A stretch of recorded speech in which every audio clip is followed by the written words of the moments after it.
nongeye kugusuhuza ndetse no kuguha ikaze uwo udukurikiye mwibutsa ko wageze kuri Getsimani TV ikugezaho amakuru meza menshi kandi yizewe, kandi nkurarikira gukora subscribe, share ndetse na comment, hanyuma tujye dukomeza tubane. Nongeye kukwifuriza ibihe byiza kandi wowe udukurikiye uherereye mu ntara y'Amajyepfo, Amajyaruguru, Iburasirazuba ndetse n'Iburengerazuba, kandi nkubwira nti komeza kugira impagarika n'ubugingo kandi Imana ikomeze ikwishimire. Tujye dukomeza twibanire mu makuru tugenda tubagezaho uko bwije uko bukeye. Unyemerere mbagezeho zimwe mu ngingo tugiye kwibandaho uyu munsi.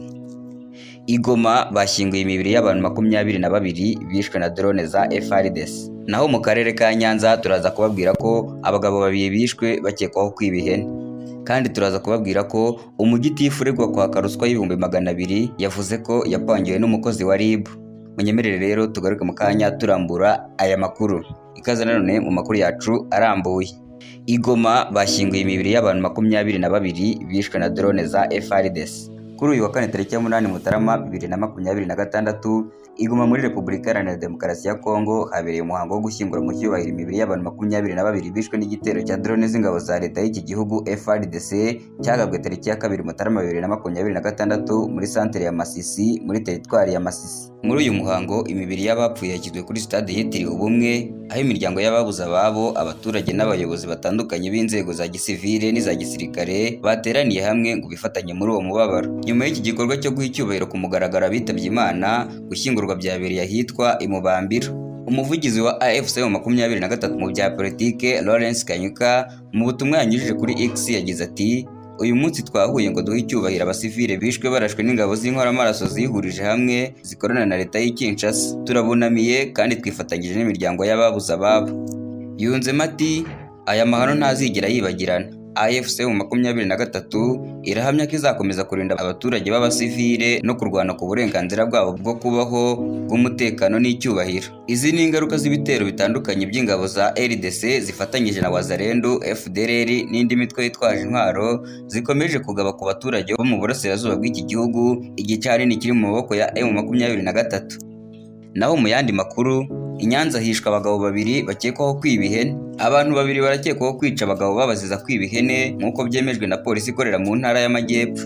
Polisi y'u Rwanda ikorera mu ntara y'Amajyepfo iratangaza ko abantu 2 bakekwaho kwica bibye ihene batawe muri yombi.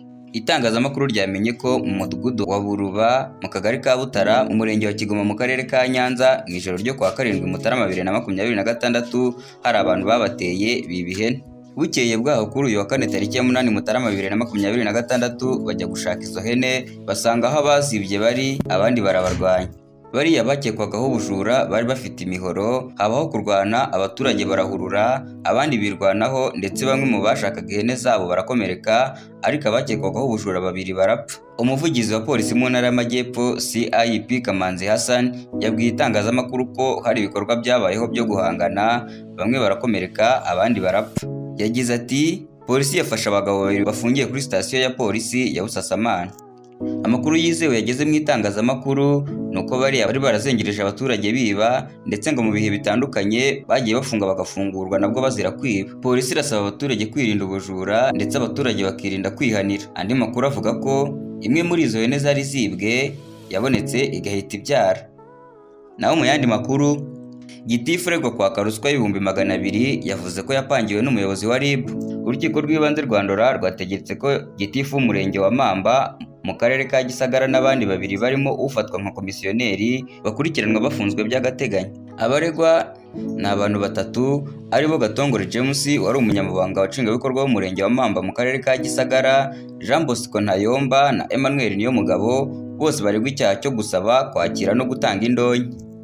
James Gatongore wari gitifu aregwa kwakira ruswa y'amafaranga 200 ngo areke abenga inzoga zitemewe zizwi ku izina rya Nyirantare. James Ntayomba we afatwa nka komisiyoneri wa gitifu, ayo mafaranga ngo niwe wayahawe maze nawe ayahereza gitifu James Gatongore. Jean Bosco Ntayomba yubishije uwitwa Uwaribyo Olivier na Niyomugabo Emmanuel ko bagomba gutanga amafaranga 200, buri wese akazana amafaranga 100, maze nawe agahita yaha gitifu Gatongore James kugira ngo bemererwe kwenga inzoga za Nyirantare nk'uko ubushinjacyaha bubivuga. Intandaro yo gufatwa kw'aba bantu ubushinjacyaha buvuga ko uwatwaye amafaranga yagiye gutanga amakuru ku ushinzwe iperereza mu IO Polisi Gisagara nawe abimenyesha ukuriye RIB mu karere ka Gisagara DCI. Icyo gihe RIB na polisi bashatse amafaranga 100,000 inote zifite nimero zitandukanye bayaha uwo muntu kugira ngo aze kuyaha Ntayomba Jean Bosco ufatwa nka komisiyoneri wa Gitifu Gatongore nawe arayamushyira. Emmanuel Niyomugabo yaje guha Ntayomba Jean Bosco amafaranga 100,000 nyuma y'umwanya muto, kandi umwoherejwe na RIB na polisi nawe yahise aha amafaranga 100,000 Ntayomba Jean Bosco ndetse anamuhemba amafaranga 5,000 kuko yabashije kumuhuza na Gitifu James Gatongore kugira ngo bemererwe kwenza no gucuruza inzoga za Nyirantare. Bidatinze kandi inzego z'umutekano arizo RIB na polisi zari hafi aho zihita zibafata ndetse n'aya mafaranga bayasanga mu modoka ya James Gatongore nk'uko ubushinjacyaha bubivuga. Ubushinjacyaha bushingiye ko hari impamvu zikomeye zituma abaregwa bose bakekwaho icyaha baregwa, busaba urukiko rw'ibanze rwa Ndora ko bakurikiranwa bafunzwe by'agateganyo iminsi 30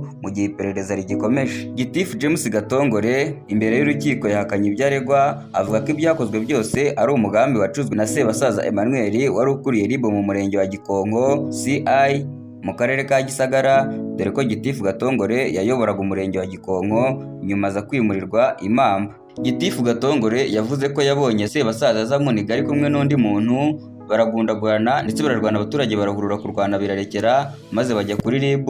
Gitifu James Gatongore avuga ko yatotejwe. Gitifu Gatongore yavuze ko uriya ukuriye RIB mu murenge wa Gikonko ariwe Sebasaza yamye amugendaho, aho yigeze no kumutegura umujya amubeshyera, maze icyo gihe umuyobozi w'akarere ka Gisagara Jerome Rutaburingoga aza kubunga Sebasaza asaba imbabazi Jerome, ariko nyuma ngo ntiyanyurwa akomeza kumugendaho, kandi Gitifu Gatongore ayo mafaranga ngo yayabonye atazi aho avuye, akemeza ko Sebasaza ariwe waba warayazanye mu modoka ye. Jean Bosco Ntayomba we yavuze ko ibyakozwe byose atari abizi, ariko nyuma yaje kumenya ko ibyakozwe byose ari akagambane ka Sebasaza. Yagize ati ukuriye Ingabo Gisagara, ukuriye RIB, ukuriye polisi baje aho mfungiye basaba ko nashinja Gitifu Gatongore, ariko ndabatsembera. Ngewe nta cyaha nakoze, ndasaba ko nakurikiranwa nafunze. Emmanuel Ntayomba nawe yavuze ko yakubiswe n'abamutwaye ageze kuri RIB, akemera ko ayo mafaranga yayahaye Gitifu Gatongore James, ariko nyamara ntayo yamuhaye, ari nabyo yavuze mu bushinjacyaha. Akavuga ko uriya RIB na polisi bahaye amafaranga asanzwe afungisha abantu, kuko ngo hari n'umupolisi yabeshyeye ko yamuhaye ruswa akamufungisha, ari nabyo byabaye. Akemeza ko nta mafaranga ya ruswa yahaye Ntayomba Jean Bosco ngo amuhere Gitifu Gatongore James, nawe agasaba yakurikiranwa adafunze. Metere Rubayiza Fikirini Michel wunganira abaregwa yavuze ko ibyabaye byose ari akagambane kacuzwe na Sebasaza Emmanuel, akavuga ko muri raporo bahawe n'urwego DASSO nta uri inzego zakoresheje agaragara mu benga inzoga za Nyirantare, bityo ibyo avuga bidakwiye guhabwa agaciro kandi abakiriya be bakaba bakurikiranwa badafunze. Metere Havugimana Xavier Dominique nawe wunganira abaregwa yavuze ko uwakoreshejwe n'inzego ari umuntu uzwiho imyitwarire mibi, aho yafungiwe muri za kasho zitandukanye, anafungirwa muri za transit center zitandukanye, bityo ibyo avuga bidakwiye guhabwa agaciro kuko imyitwarire ye inakemangwa. Urukiko rusanga nubwo Gatongore James avuga ko ibyabaye ari akagambane ka Sebasaza Emmanuel bari basanzwe bafitanye amakimbiranye, agacura umugambi wo kumugerekaho icyaha nta shingiro byahabwa, ko nta kimenyetso bitangira, kandi igikorwa cyo gufata abaregwa ni igikorwa cyagizwemo uruhare n'inzego zitandukanye, kandi Gitifu Gatongore James ntiyabashije kugaragaza ububasha Sebasaza afite bwo gukoresha izo nzego ibyo ashaka, dore ko we ari ku rwego rw'umurenge. Urukiko rusanga ikurikirana-cyaha ryarimo ukuriye RIB ku rwego rw'akarere ka Gisagara, by'umwihariko nta kuntu Sebasaza yari guha amabwiriza umukuriye mu rwego rw'akazi. Urukiko rusanga Gitifu Gatongore avuga ko amafaranga yasanzwe mu modoka ye yaba yarazanywe na Sebasaza ashaka kuyamwitirira, nabyo nta shingiro byahabwa kuko nta kimenyetso bitangira, mu gihe uwatumwe n'inzego yemeza ko ari we wari umaze kuyamuha, ndetse na Niyomugabo Emmanuel nawe yari amaze kuyatanga, ndetse ibi bikemezwa na raporo ya RIB kandi itarakozwe na Sebasaza.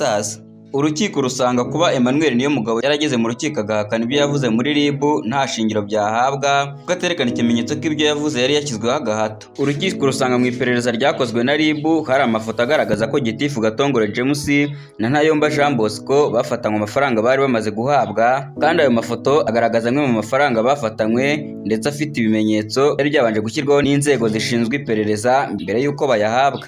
Urukiko rusesenguye rukavuga ko ibimaze kugerwaho n'ubushinjacyaha mu iperereza bigize impamvu zikomeye zituma Gatongore James, Jean Bosco Ntayomba, Emmanuel Niyomugabo bakekwaho icyaha cyo gusaba, kwakira cyangwa gutanga indonke.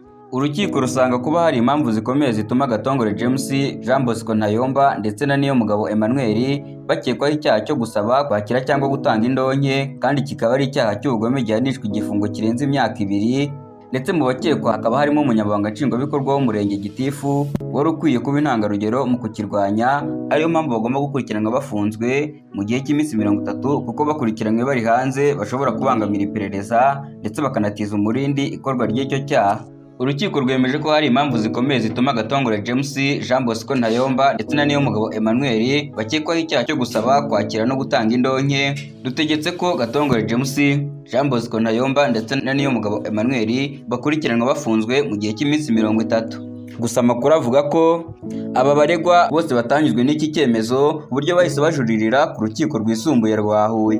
Aba bose batawe muri yombi mu kwezi k'Ugushyingo. Wumvise iby'iyi dosiye, ni operasiyo yakozwe n'inzego z'umutekano zigendeye ku makuru zari zahawe. Gitifu Gatongore James wo mu murenge wa Mamba akekwaho guhabwa ruswa y'ibihumbi 200, ndetse hari n'undi mu Gitifu wa Mugombwa nawe mu karere ka Gisagara witwa Bigwi Arani Lola wahamijwe n'inkiko iki cyaha, akaba afungiye mu igororero rya Huye aho yakatiwe igifungo cy'imyaka 7. Ndagushimiye twabanye muri aya makuru, nkomeza kukurarikira gukora subscribe, share ndetse na comment. Iyi ni Getsimani TV, murakoze.